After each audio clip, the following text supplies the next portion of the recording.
കോഴിക്കോട് നഗരത്തിന് ചരിത്രത്തിലില്ലാത്ത വിധം മികച്ച പിന്തുണയാണ് LDF സർക്കാർ നൽകുന്നതെന്ന് പൊതുമരാമത്ത് വകുപ്പ് മന്ത്രി പി എ മുഹമ്മദ് റിയാസ്. കോഴിക്കോട്ടെ വികസന പ്രവൃത്തികൾ സംബന്ധിച്ച തൽപര കക്ഷികൾ നടത്തുന്ന കുപ്രചാരണങ്ങൾക്ക് തടയിടും.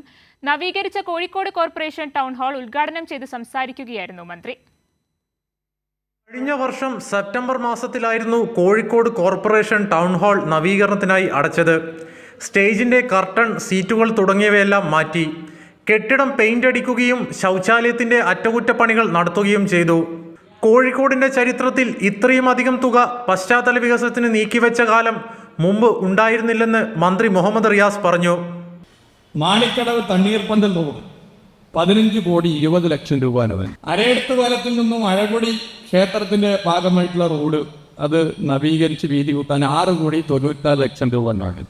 കോതിപ്പാലം, ചക്കുംകടവ്, പന്നിയങ്കര 9,11,00,000. Peringalam junction road 8,55,00,000.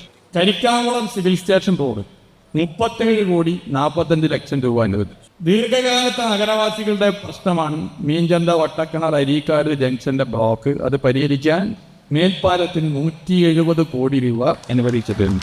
കോഴിക്കോടിന്റെ ചരിത്രത്തിൽ ഇത്രയധികം തുക ഒരു സംസ്ഥാന സർക്കാർ പശ്ചാത്തല വികസനത്തിന് നൽകിയ കാലമില്ല.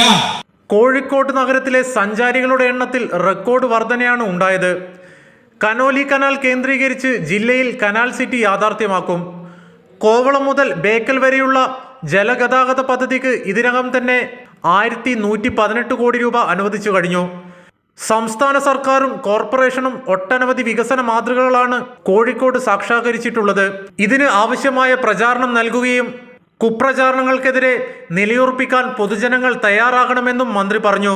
കൈരളി ന്യൂസ്, കോഴിക്കോട്.